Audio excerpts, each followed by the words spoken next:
You can't mistake kindness for someone who is good. It's your girl, Skylar Resna, and welcome back to Stories Retold, y'all.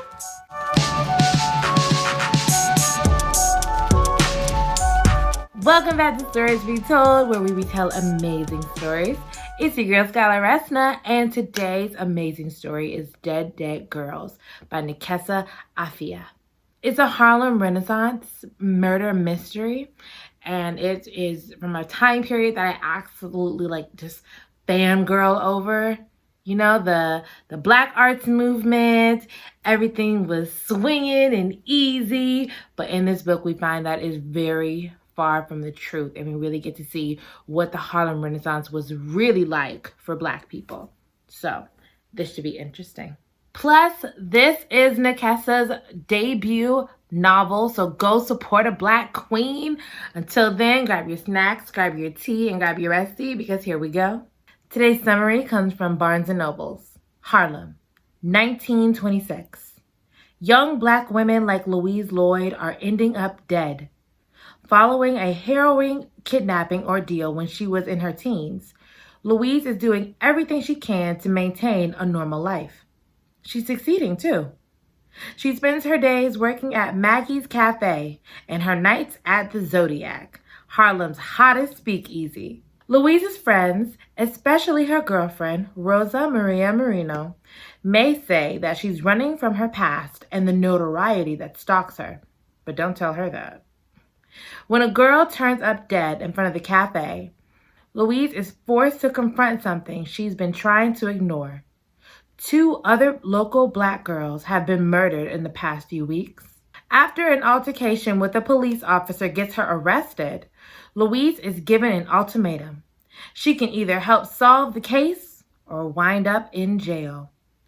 Louise has no choice but to investigate, and soon she finds herself toe-to-toe with a murderous mastermind hell-bent on taking more lives, maybe even her own.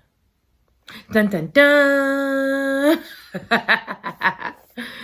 Okay, so I feel a warning is necessary because we are talking about kidnappings and we're talking about the death of Black women, and that is rising in the media. We're seeing more of that on social media. There is also inappropriate police behavior when it comes to Black women. So these are sensitive topics that may trigger some viewers. So viewer discretion is advised. Prepare yourselves accordingly. So we start off this story with a prologue.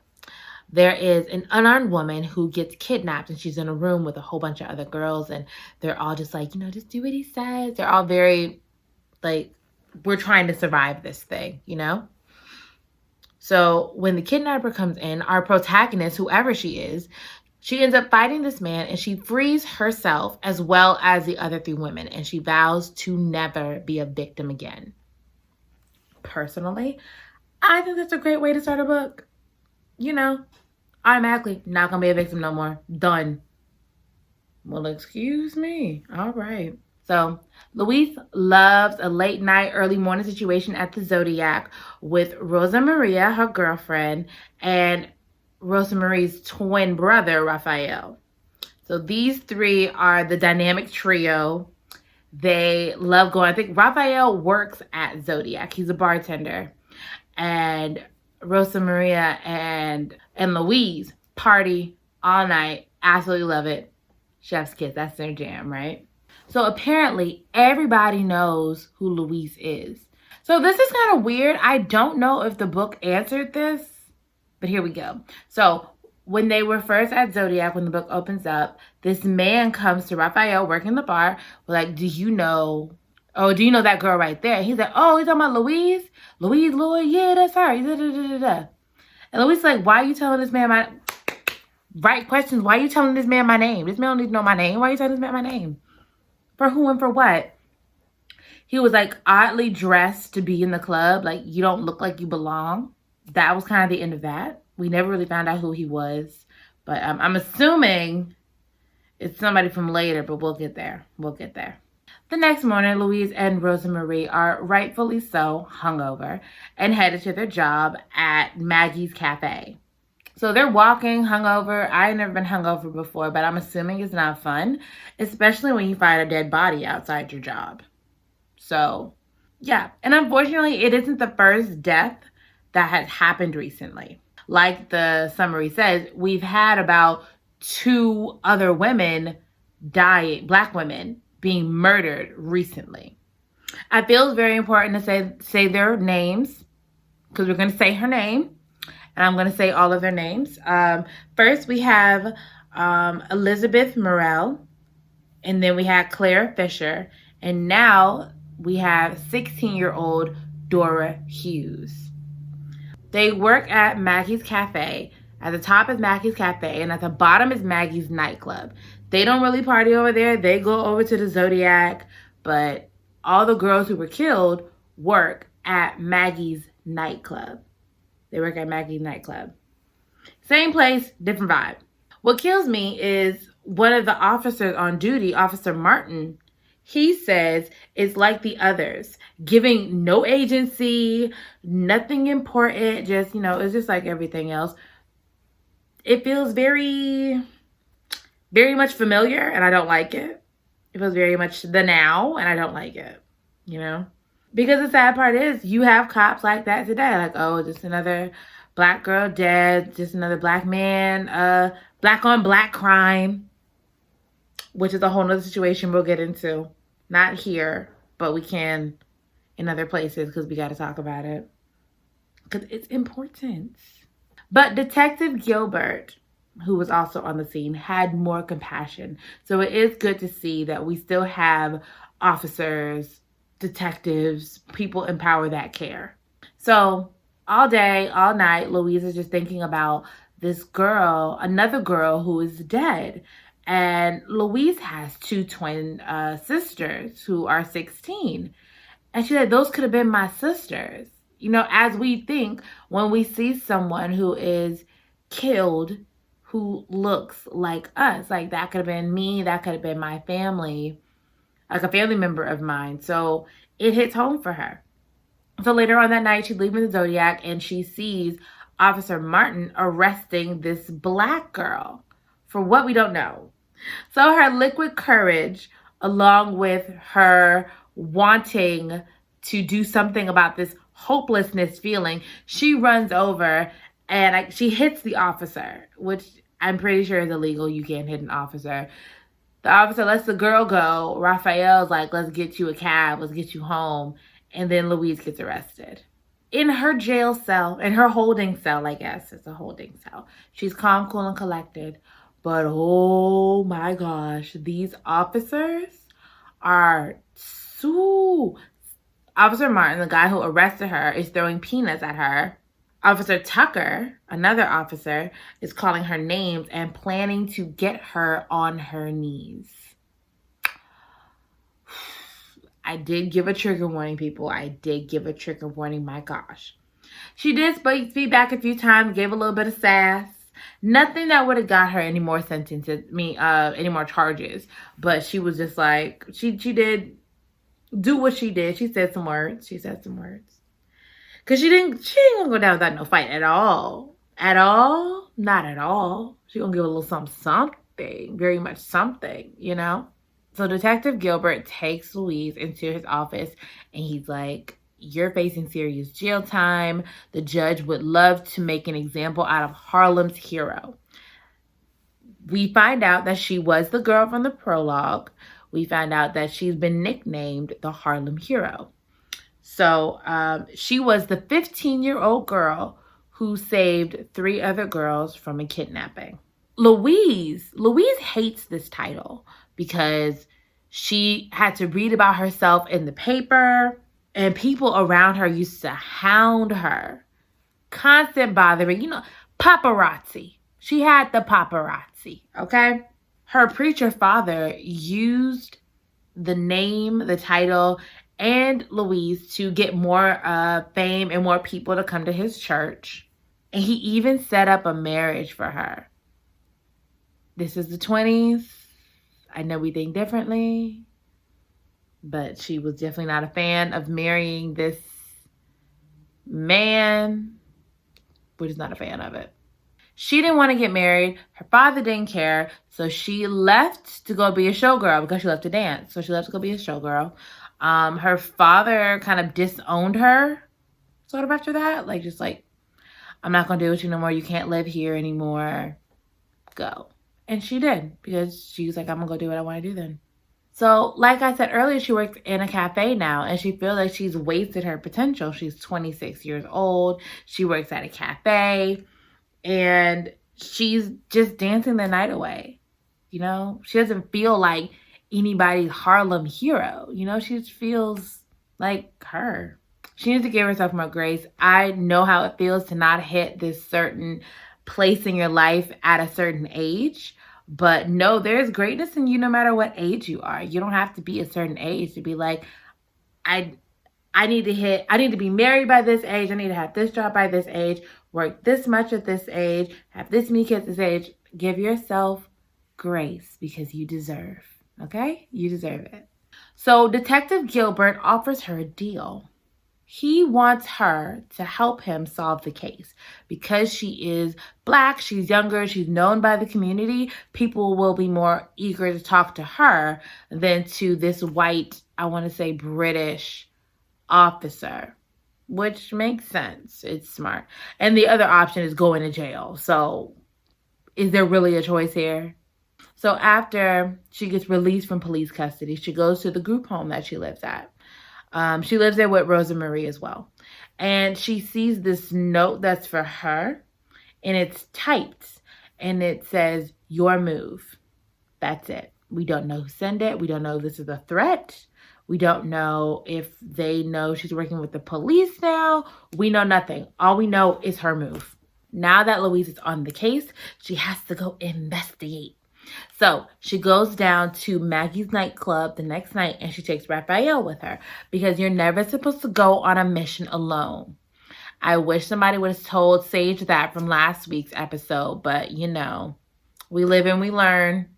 So they go down to the club and they find Anne, who is Dora's good friend. She said it's sad what happened to Dora, but she was pushing her luck. I'm very confused because when your friend dies, you don't really say they were pushing their luck and not really kind of explain what you mean. Now, let me explain a little bit about Maggie's club. Because, okay, so the Zodiac is party all night. Woo, woo, woo. Maggie's club is party all night. If you understand what I'm saying without saying what I'm saying. If you throw some money, they can do something. That's what I'm going to say. It's for the grown people, okay? For the very much grown people. It's a gentleman's club. That's the best way for me to put it. It's a gentleman's club. I think it actually sounds a little sleazier than a gentleman's club. Just in my opinion, just sounds a little sleazier than that. Like, I don't know how I would call it. Maybe an F-boy club? I don't know. So, on their way out, they run into the sleazeball owner. See, that's why sleazy. The sleazeball owner, Frank Lester. And Frank is just, ugh, you know, he's just nasty. We don't like Frank. And he tells Louise, "I'll see you soon." We don't know if this means he's actually going to do something to her or he's just being a creep. We don't know, because, you know, some people just say things just to get a rise out of you. And they don't really mean anything, but let's see what happens. So Louise is very focused on her investigation, and she decides it's time to go to the family's house. So she goes to Dora's house, and she finds some useful information, like a really expensive diamond ring. But she quickly finds out this is not the best plan. We got to do something else because this is not working.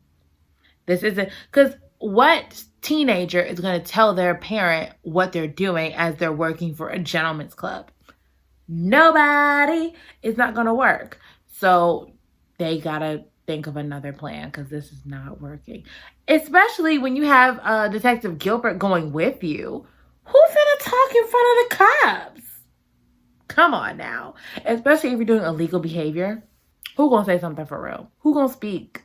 Who's going to speak is the real question. Who's going to speak? Who do you ask when you try to get information about a teenager? You ask their friends. So Louise gets together all the girls who work at Maggie's nightclub and kind of have like a little powwow. Like, what happened, you guys? I gotta start telling me something so I can find out what's happening so this doesn't happen to anybody else. We already have 3 dead girls from the same place of work. Something's going on. Y'all are being targeted. We gotta figure it out. They were not a lot of help. So what we did get out of the powwow, we got a name of someone who might be involved. Bernie. When Louise tried to ask some more questions, they cleared up and just left. Like, it's not going to work. So she's walking home, and this random man grabs her and pins her up against the wall, right? He says, "You're playing with fire, Miss Lloyd," and leaves. 1, you know my name. 2, you knew where I was going to be. You are entering in very hot and dangerous territory very quickly. Where is your security? If you're working with the police, don't you get some kind of security? Shouldn't you get some kind of security? I'm just saying. I just think you should get some kind of security, but maybe it's because it's 1920s. I don't know. Louise is shaken, but not stirred. She goes to go find out more about this really expensive diamond ring that she found at Dora's house. And before she literally gets thrown out of the store, literally thrown on her face out of the store, she gets a name. Thomas. Which is it? Is it Bernie or is it Thomas? I don't know. But we have 2 names here. But just 1 name for each. So let's see. So unfortunately, one of the girls from Louise's powwow ended up dead, also in front of Maggie's cafe. Her name is Ruth Coleman. She's one of the feistier ones of the group, kind of like the mother-ish one of the group that was there. So all the other girls were strangled. Ruth Coleman was stabbed. As a true crime fan, I have a couple of thoughts about this. Either he lost control of the situation and he had to do it in a different way than what he normally did, or, which the kind of worst part of the scenario, he's escalating. And whenever you have an escalating abuser, criminal person, whenever you have somebody escalating, it's not good. It's not good. So Louise has to be very, very careful going forth because this man, we're assuming it's a man, this person who is killing these women is getting a lot more angrier. So Louise decides to go to church to pray for the dead girls. And she ends up going to her father's church as a way to underlyingly see her family because she hadn't seen her family in a while. So Louise never fit her dad's picture-perfect idea of what a good Christian family should look like.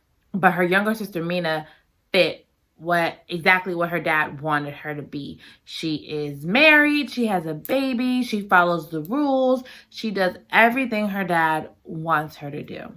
I think Louise is slightly jealous of that, which I can understand. Yeah, that's the situation where her sister Mina, they're not really close. She's more closer to her younger twin sisters. But honestly, I personally am proud of Louise for going off and making her own mark in the world instead of being what people want her to be. Because personally, I've had people tell me what they wanted for me in my life, but I find it much more satisfying to find my own way and create my own path. Because at the end of the day, I'm happy doing what I love rather than being happy solely because I'm doing something that they just want me to do regardless of my happiness and my interests and things that I love. So, Louise, do you, boo. We got your back. Yeah. So, we meet Sam Harris. This is the man Louise was supposed to marry, and he also trained to be a pastor. It kind of makes sense why Louise's dad wanted Louise to marry Sam, especially as the oldest daughter. Like, he's probably going to be the one to take over the church because he ain't got no sons. So the oldest daughter marries a guy supposed to take over as pastor and blah, blah, blah, blah. It kind of makes sense. But she didn't want that because she loves Rosa Marie. That would have never worked. So I don't even like men. Period. Sam's a nice guy. He offered to walk her home, and she said, yeah, they were good friends before. So hopefully the friendship will stay. He was sweet. Louise was tender because, she does have love for him. She's just not in love with him. They've been friends since childhood, so of course they have some kind of attachment for each other. It's just not in the romantic way that Sam wanted. Everything was going fine until Louise mentioned that all the girls had a Virgin Mary card, the same ones that they passed out at the church. And Sam snapped. He seemed offended and was like, you think I did it? And da-da-da-da-da-da. And I'm just like, I know a hit dog holler. And you pretty loud right now, sir. You are on my list. I don't remember where that's from, so somebody tell me where that's from. So, I understand you think that she might be trying to, say something about you. I think you did it. And you're trying to defend yourself. But the way you popped off, I get that you're angry. But now you're a suspect in my book, at least. I don't know what's going on in Louise's notebook. But in Skylar's notebook, you a little suspicious. So Detective Gilbert, being the old-fashioned guy that he is, he's like, okay, let's go talk to Ruth's family and find out what's going on. He tells her specific things to and not to do. And Louise does everything she's not supposed to do. She offers condolences, which apparently you're not supposed to offer condolences. I'm like, why would you not offer condolences? Like a basic human thing. I don't know. Well, he said don't offer condolences. She asked to see Ruth's room. She left Gilbert alone. All the off-book stuff. And he was kind of upset. And she was like, okay, well, I won't do it again. She continues to go off-book. And she goes back to Maggie's nightclub. And she finds this list of names with all the girls with dollar signs next to them, with men's names and sums of money next to them. Some are in red, some are in black. We don't know what any of this means, but we just take it to Detective Gilbert. Detective Gilbert is like, you know what? We've been looking at this all wrong, going to the family's house, talking to their boyfriends. We need to focus on the club. And I'm thinking, what are you actually doing, Detective Gilbert? Because it sounds like Louise is running the operation. It sounds like she's doing the groundwork and you're just sitting at the desk like, oh, we need to do this. I'm like, ain't that what you're supposed to be doing? But I digress. That's not my business. I don't get paid that money, but go ahead, detective. Oh, also, so one of the names on that list, her ex, Sam Harris. Question, is it your ex if it's an arranged marriage? Y'all are friends. I don't know if they dated. They may have dated, but that's your ex-fiance that was arranged. You didn't really want it. I don't know. I don't know if that's an ex or a shoulda, coulda, woulda. So Louise, being a friend of Sam, she goes and asks him, why is your name on this list with this number next to it? What are you doing? And he's like, I just bought time to talk with the girls. I wanted to get them out of life, but none of them wanted to get out. I don't believe him, and thankfully Louise doesn't either, because I'm like, you had too much time to come up with a lie. You have way too much time to come up with a lie. So, no, thank you. So Louise is at work. She's waiting tables, and in walks that sleazeball, Frank Lester. Apparently, he's Maggie's son. Frank is sitting at the table with his boys, his goons, his boys, whatever. And he's like, we got to move the nightclub. The girls are getting killed. We can't do this. Part of me thinks, oh, he actually cares about the girl. Another part, he's trying to not hurt his business with, dead girls.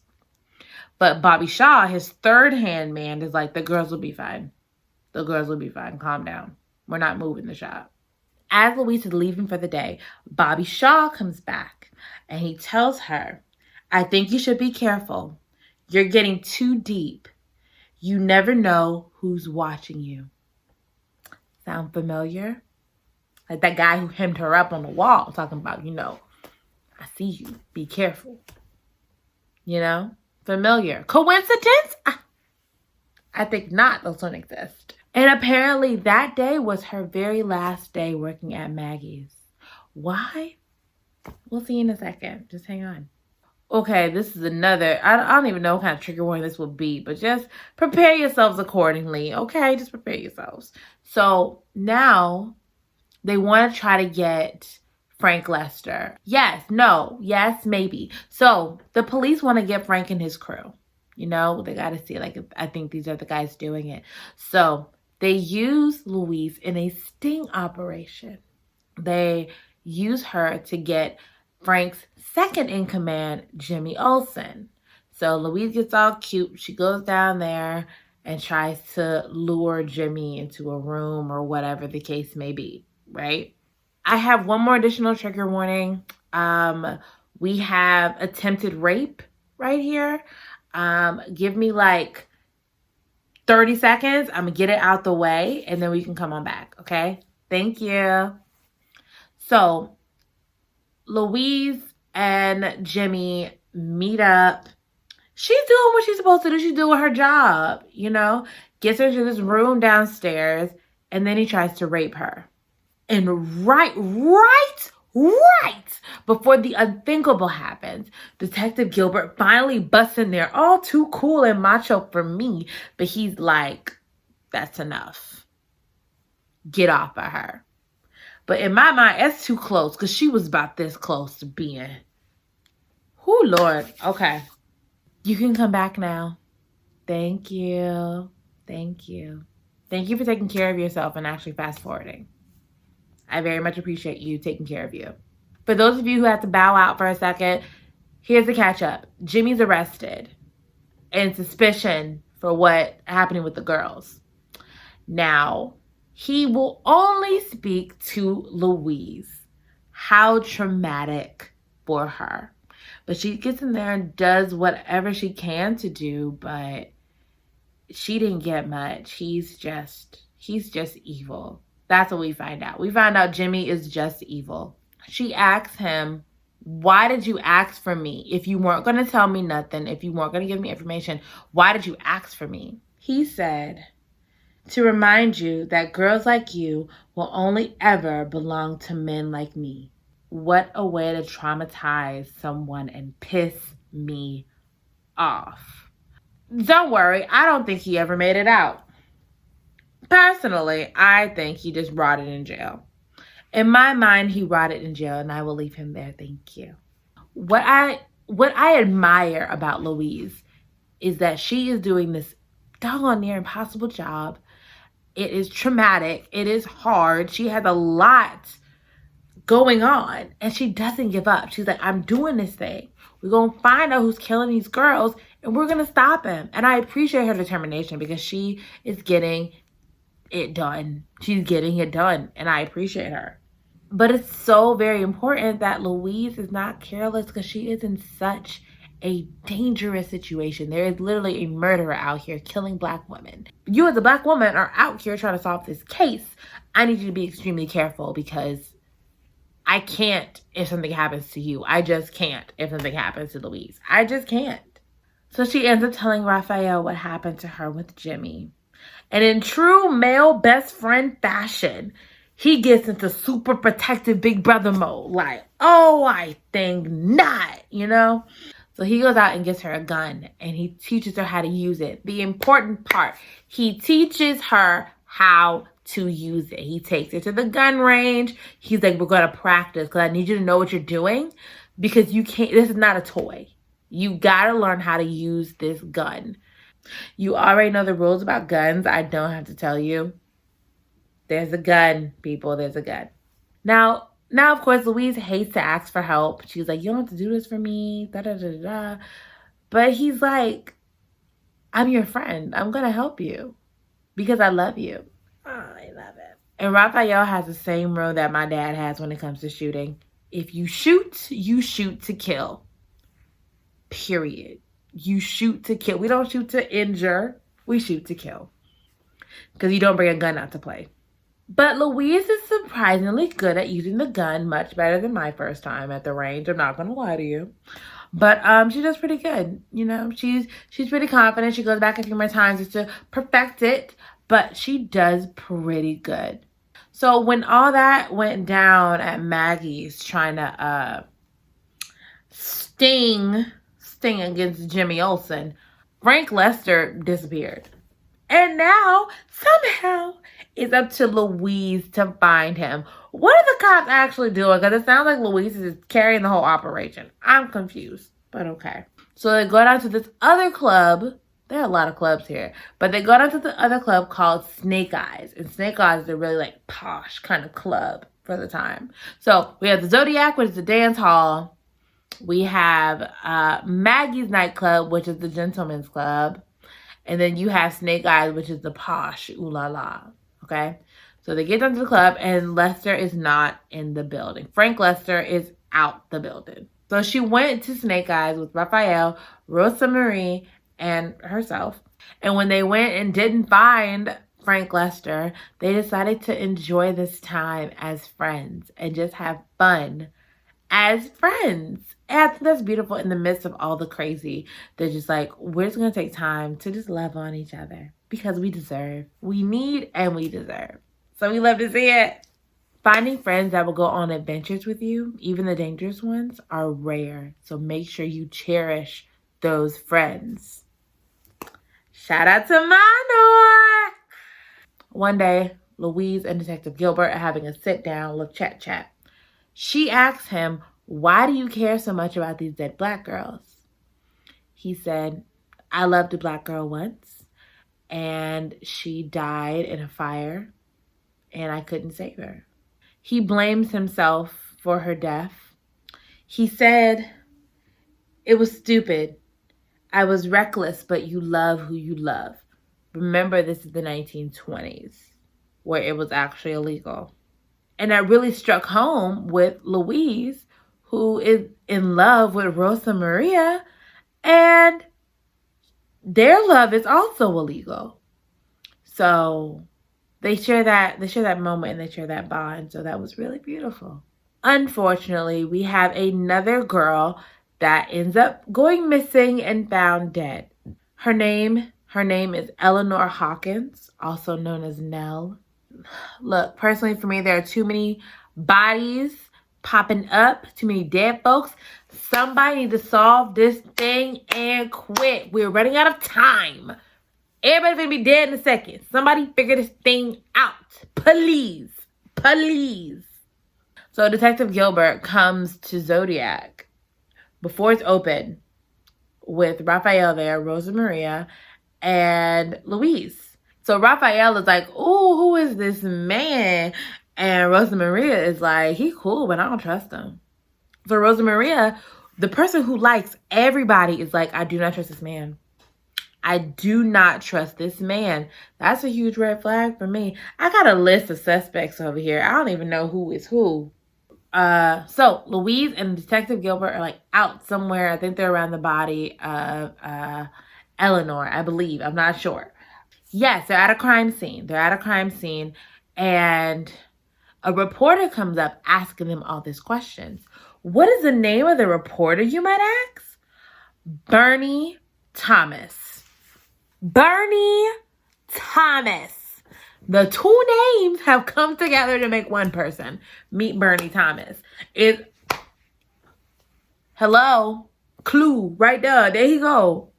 Bernie admits to knowing the girls, and I hate using this word, but this is the word that the book used, renting the girls out for the night. He said, but here's the kicker. Here's the kicker. He said he was only doing it because he was blackmailed to. Somebody is forcing this guy to rent out these girls, and every time he rents them out, they end up dead. Bernie said he only wanted to tell the girl's story about living in Harlem, the trueness, the real about living in Harlem. Before we can get any more out of Bernie, he has a heart attack at the police station and dies. I don't know who in the police department is going to receive the bill, But somebody needs to pay for Louise's therapy, period, because this girl has been through too much with y'all. She's done too much. Ooh, no. We're good. We're good on it. Nope. So the police decided they had enough evidence to declare Bernie as the murderer. And they closed the case. If that does not sit right with you, that's fair, because that does not sit right with me either. There was no confession. There's no hard evidence. There's no weapon.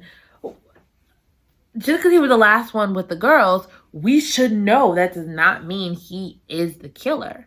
So Louise tries to move on, tries to be fine, tries to la-di-di about her life, right? Then she gets a call from Annie. Annie? Anne or Annie, one of the two. She gets a call from Annie, and she's in the hospital. She was stabbed, but she's alive. She's alive. So, what's going on, girl? What happened? What happened, girl? Who is it? What happened? What happened? So Louise picked back up this case because we are not done, okay? But here's the thing that got me. So the man said, as he was stabbing her, before he stabbed her or whatever, he said, "I have to save you." Okay, that leaves it open to a lot of people. I think all of the suspects in my head so far could have said that line. I don't know who it is. Do you know who it is? Please, someone tell me who it is. Someone tell me who it is, please. So I just want to say to y'all, the story gets worse before it gets better. There is one more death in the story, but I will not tell you who it is. I can't tell you who it is. But it is not Louise Lloyd. Our main character is alive and well. But I can't tell you who it is. I wish I could ride out the story with you and tell you everything, but I can't. It's a murder mystery book. If I read it, you would not give Nekesa the read she needs. So, on that, I had to end it. Sorry. But that was the tea. That was the tea. So why do I recommend this book? I am a fan of historical fiction. Like I said in the beginning, I love the 1920s era, but this gives us a more realistic look of what it really was. It wasn't just Gatsby and all that, even though I do love Gatsby. This was a realer version of what the 1920s Harlem was like for Black women, because like even inside of this story, there were a lot of microaggressions that were described in the book. And in the back of the book, Nekesa writes a historical note. She says, "With popular culture and today's media, it's easy to look upon the 1920s with rose-colored glasses and see the decade as nothing but raging Gatsby parties and people doing the Charleston in the street.